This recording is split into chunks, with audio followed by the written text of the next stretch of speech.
Welcome dear viewers. Today we are dealing with transition and inner transition elements. In this module, we are focusing on the chemistry of elements of the second transition series, that is the 4D series.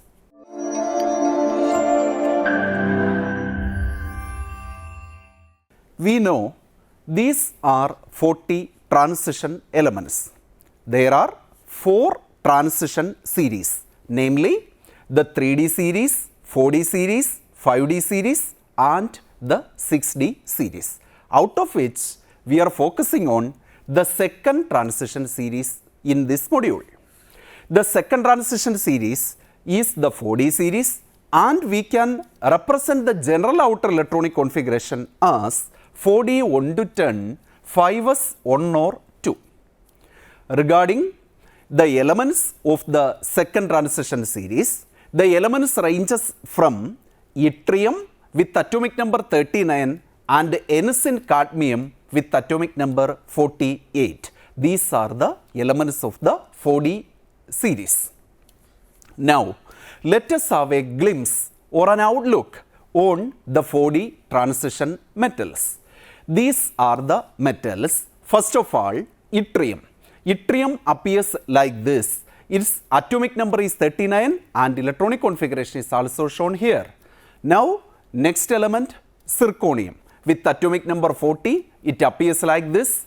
Niobium, then molybdenum, then technetium, then ruthenium, then rhodium. Rhodium is a very precious metal. It is one of the most precious metal used for the preparation of ornaments. Then palladium, very important metal as it is highly useful in the case of reduction procedure. Then silver, and it is also used for the preparation of many ornaments as we all aware. Then the last element, cadmium. Cadmium is famous or notorious for its toxicity. Then general characteristics of the second transition series. Regarding the general characteristics, the first part we are focusing is the electronic configuration. Now, the electronic configuration of the 4D series of elements. It is clear that the general outer electronic configuration is 4D 1 to 10, 5s 1 or 2. This is the situation. And there is a krypton core. There is a krypton core. Krypton core represents up to atomic number 36. Then we can take the first element, yttrium. For yttrium, its atomic number is 39. Hence, we can represent the complete electronic configuration as krypton core 4D1, 5s2. Therefore, this 36, 37 plus 2, that is the total number of electron 39.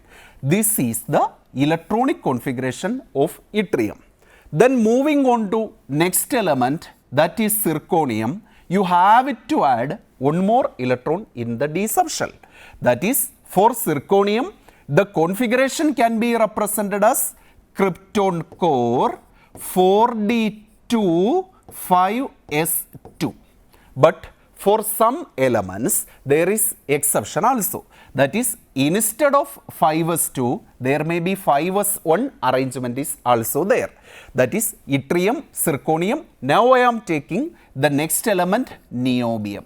For niobium, in a similar argument, we can believe that the configuration will be krypton 4D3, 5s2. 4D3, 5s2. But actually, the configuration is slightly different. For niobium, the configuration will be krypton core 4D4 and 5s1. That is, their occur an S1 arrangement. That is an exceptional case.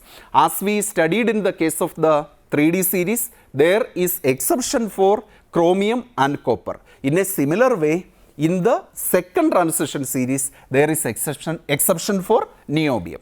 In addition to niobium, some other elements also exhibit exception that we can see in this slide.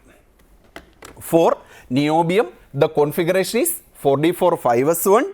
For molybdenum, it is 45-5s1. These two configurations are S1 configurations. Then for technetium, there is no exception, but for the coming 4 elements, there is exception. That is, the total exceptional configuration cases in 4D series are 6, out of which you just look the case of palladium. For palladium, the configuration is krypton core 4D10 5s0. Why there is 4D10 arrangement? The 4D10 arrangement is that this is a completely filled arrangement and that leads it to extra stability to the system. This about the complete electronic configuration of the 4D series of elements. Moving on to the properties. First of all, variable oxidation state.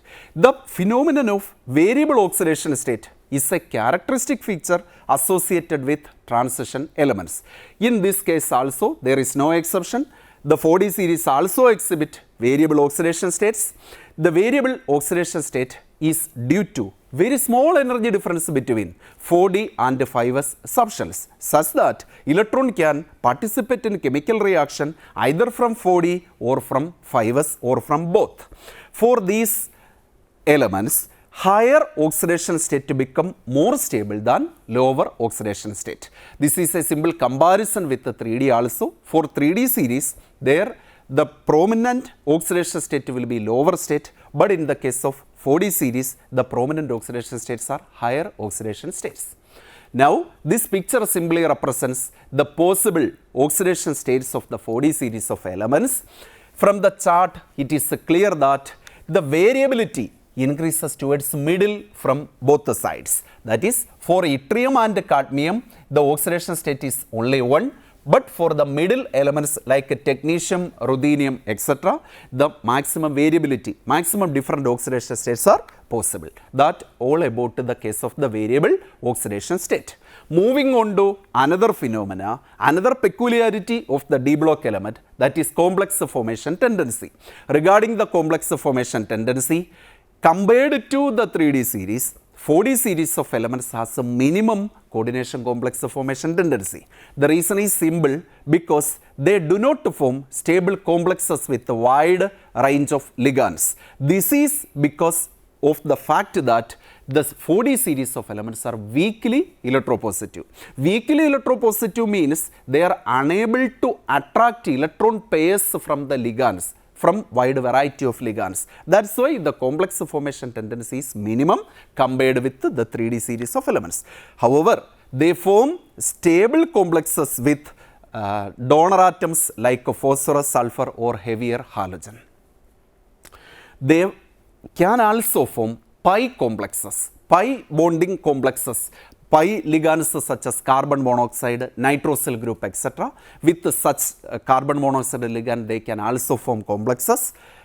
Now, we are looking on some important complexes, some examples of coordination complexes of the 4D series. 4D series, yttrium can simply form YNCS 6 times 3 minus. For zirconium, niobium, molybdenum, the complex formation tendency is somewhat high, and these are some examples. For silver, AgNH3 twice 2 plus is a very popular and stable compound. There are so many complexes are there, but their stability, structure, coordination number, geometry may be different from complex to complex. Now, moving on to magnetism. As we all aware, magnetism arise due to the presence of unpaired electrons. Unpaired electrons are responsible for the magnetic moment. There are two kinds of motions associated with electrons, that is the spin motion as well as orbital motion. In many cases, the spin contribution is dominating compared to orbital contribution. That is, we can say that in many cases, the orbital contribution is quenched.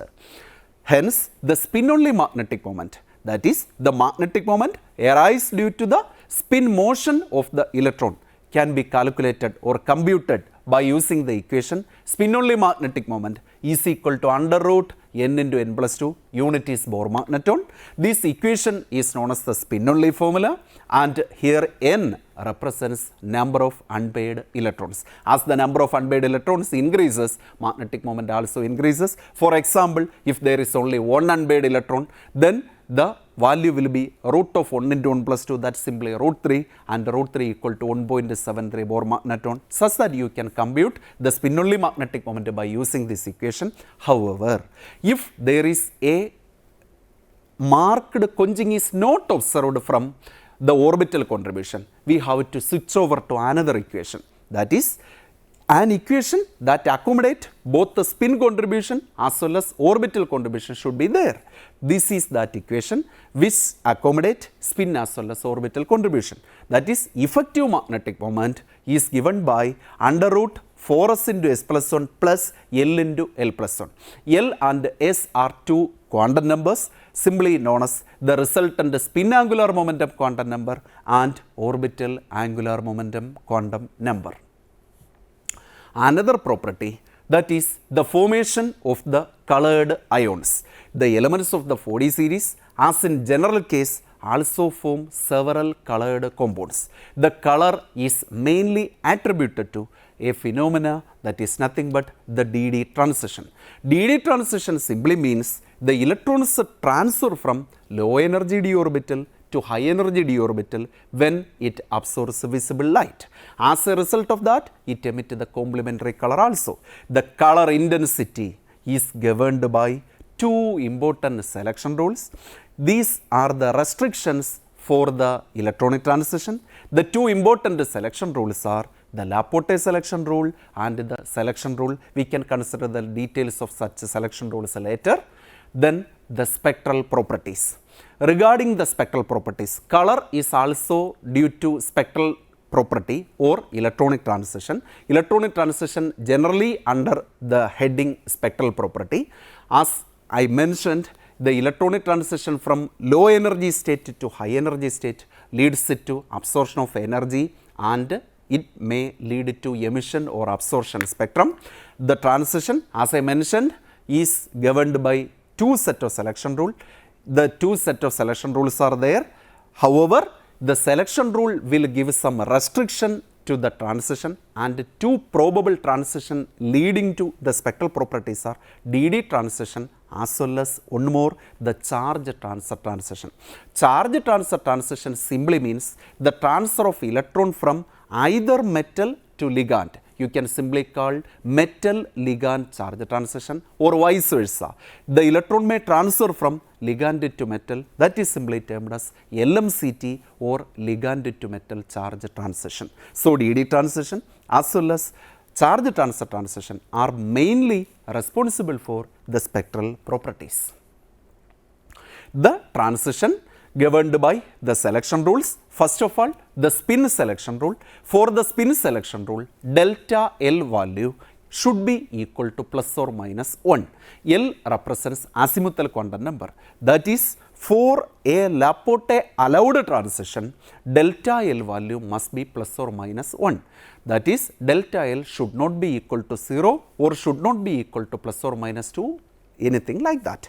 Another selection rule is spin selection rule. The spin selection rule simply say that during electronic transition, there should be no change in spin multiplicity. There should be no change in total spin. That is, for a spin allowed transition, delta S must be equal to 0. So these are the two selection rules which govern electronic transition like DD transition or charge transfer transition.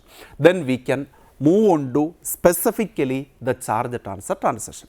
The charge transfer transition is from metal to ligand, that is MLCT, or ligand to metal, LMCT. Simply keep in mind the fact that the charge transfer transition always produce more intense color compared to DD transition. Then what is the reason for this? It is very simple, and we can keep in mind the fact that the charge transfer transition is allowed by both the above selection rules. That is, it is Laporte allowed as well as spin selection rule allowed.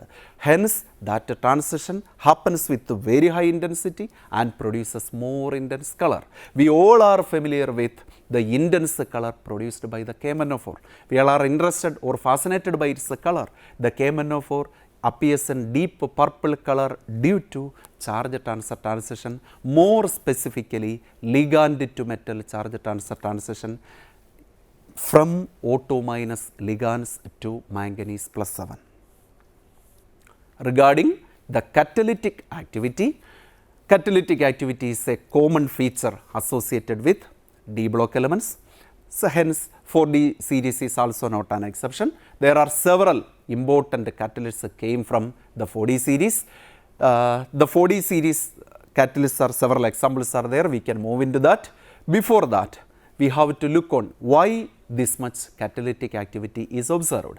This is because the 4D series of elements specifically, they can form intermediate products with the reactants.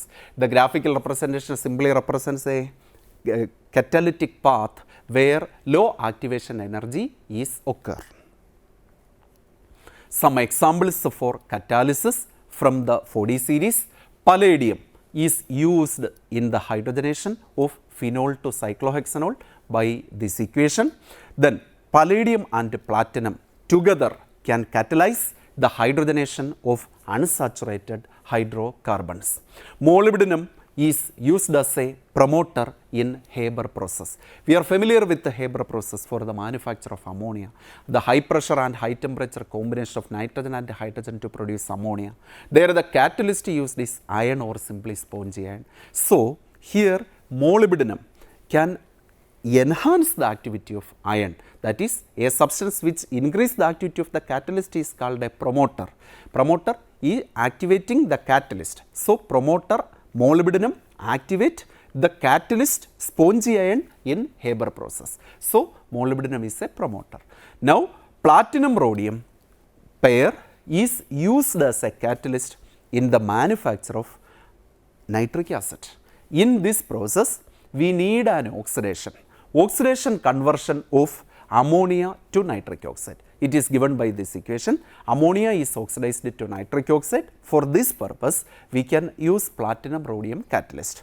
Platinum rhodium catalyst is used industrially.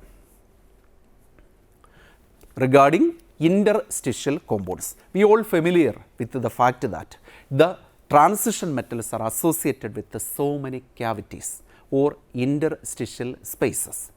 In these interstitial spaces, some small elements like hydrogen, nitrogen, carbon, etc. may occlude, and there occur some van der Waals force of attraction between the cavity or the host matrix and the incoming small atoms. That leads to the formation of interstitial compounds.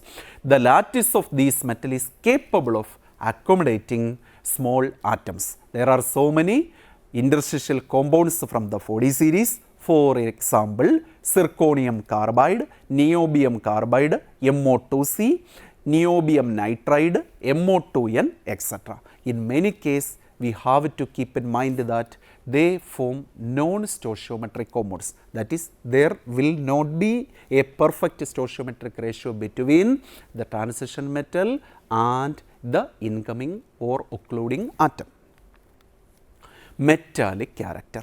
Metallic character is a very important peculiarity associated with D block elements.